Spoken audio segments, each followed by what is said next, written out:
Hi, my name is Pam Denny. I'm the designer and architect of the Maximo BI tools.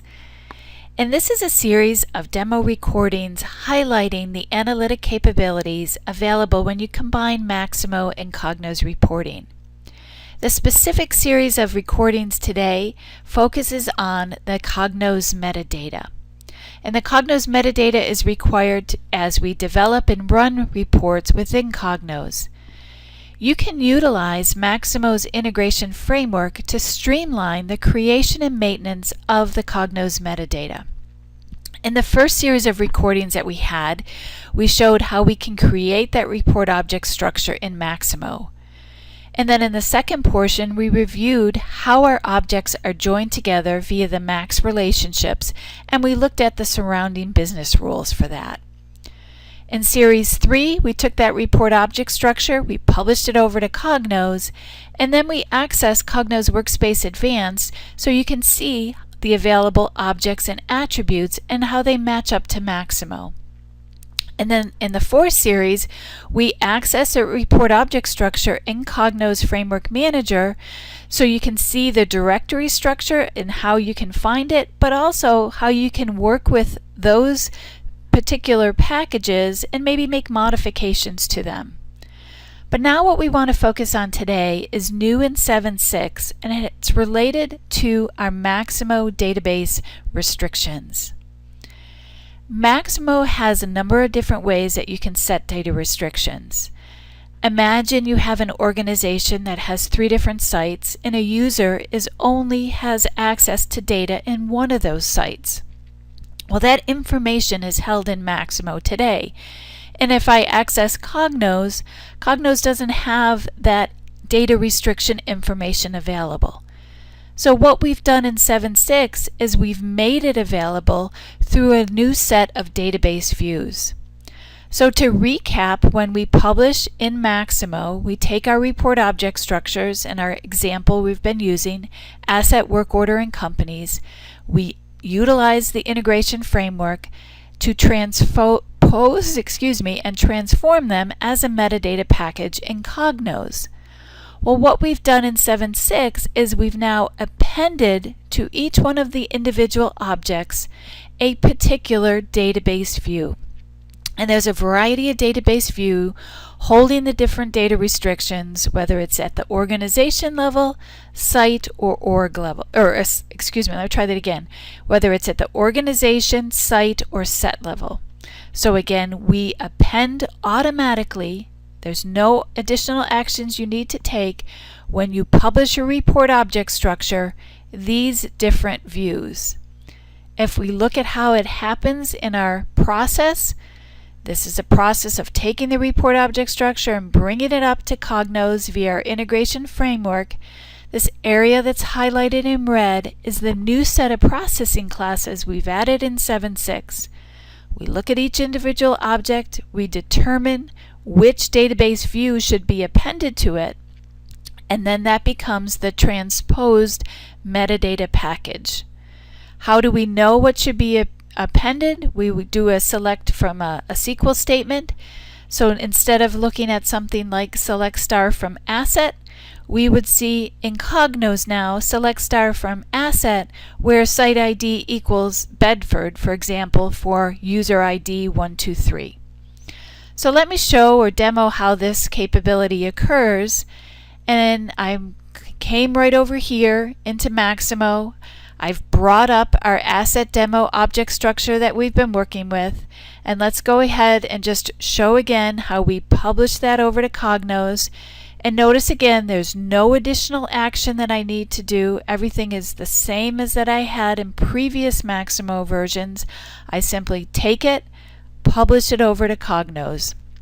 Once this is published, I'll see a message at the top of my screen that it's been that it's over in Cognos and that I can access it. And I'll just give it a minute here. Object structure has been published as Cognos. Well, in this case, I don't really want to go to the Cognos connection. I want to access the Framework Manager tool. So let's come back up here to Cognos, and using my endpoint value that I had before, let me open up my asset demo package Again, here's the hierarchy. Let's find Framework Manager. Sorry, I thought I had that open. Let me open it quick. And let's navigate, open, and I want to go to that hierarchy that I had. Oops, right there, computer, C, Cognos, Maximo publish, asset demo, grab that CPF file. And the first thing you're going to see is it's not any different than what I had shown before. I can see each one of my objects. I can click on the data source view. I can see them in my different views over here, can bring companies over there, bring asset over here. But let's double click on this and see what's actually going on. So let's look carefully at our definition, and here's my asset object. What I would have seen in prior Maximo releases is select star from asset. But now look what I have. Let me copy it over here. Whoops, let me try that again. Let me copy this whole SQL statement so you can see it. Why isn't he not letting me do that? I don't really want the macro editor. Let's try that one more time. One more time. Select star. Perfect. I'm just going to copy, put that in. Let's grab Notepad for you. Oh, let's grab Notepad. Perfect. Open it up. See what we've done. Oh, forgot the S. So again, this is what we now have on our individual objects. For my asset object, select star from asset, and this is the data restriction that we've placed, where the site ID is right here. Here's my site filter. Okay? And then if I went back there, and it looks like I didn't grab the whole thing, and boy, I did a terrible job of cutting and pasting. Let me just grab that again. And there, now we can see it better. Select star from asset. Here's my site filter. That's the new database view that's been added. Here's my user ID name. And again, where that restriction is going to come into play is now is if I'm developing a report in Cognos, or if I'm running a report and I'm having something selected from the asset application, I as user Pam am only going to see the site data that I have access to. And if I went back in any of those other objects, I may or may not see something different. Let's select on companies. What do we see here in companies? Let's see if my copy-paste skills are a little bit better here. And let me grab that information. Let's bring it over here to Notepad. So that's what I saw from asset.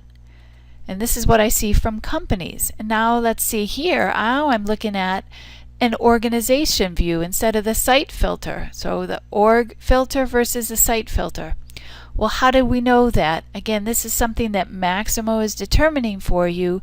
As you publish it, it's going to evaluate every single object and determine whether we should have a site filter or an org filter or a set filter. And again, now when my user is accessing the data, he only sees the information in the site, org, or set that he has access to. So to find out more about this, access the Maximo Cognos feature guide. And so again, what you want to do if you have a difficulty finding it is just do a search on Google, Maximo76 Cognos guide, and let's look for our security restriction feature. So I'm going to go down to page 17. Here's the details of the restrictions that we apply, and as you navigate down here, these are the 8 new database filters or views that we've added. Everything from company set filter, site, and org, and I've included here some examples where you can see those used. If you want to know exactly what view is being applied, here's the SQL statement. You know, in your SQL editor, just select site org type from the Maximo object, where your object name is asset, work order, PO, whatever it might be, and then again you can see which database view Maximo applies. And again, here's the example over here that we've utilized from asset, so you can see how it's appended. The last thing I want to highlight to you is if you have a report object structure or packages that you've published prior to 7.6, they will not have these data restrictions applied. We need to utilize the additional code enabled in Maximo76 to publish this information. So in this case, if you're upgrading to 7.6, you may either want to republish your packages in 7.6, so this is done for you, or the other thing is you could do the copy paste yourself. I don't recommend that because it's a lot of manual effort and there's a lot of potential mistakes, not only in the syntax but in the exact database view that might need to be added. So again, the recommendation is for you to republish the packages that you had created prior to 7.6 in the Maximo76 object structure app to make sure that you are able to take advantage of the new data restriction functionality. So to recap what we've done today, again, is we've published the report object structure from Maximo to Cognos. We then opened it up in the Cognos FM tool. I've highlighted each of the individual objects, clicked on them so you can see where that database restriction is now available, and then when your users are either running reports or creating reports, that data restriction will be automatically appended because it's on the base metadata package. So with that, I'd like to thank you very much for your time.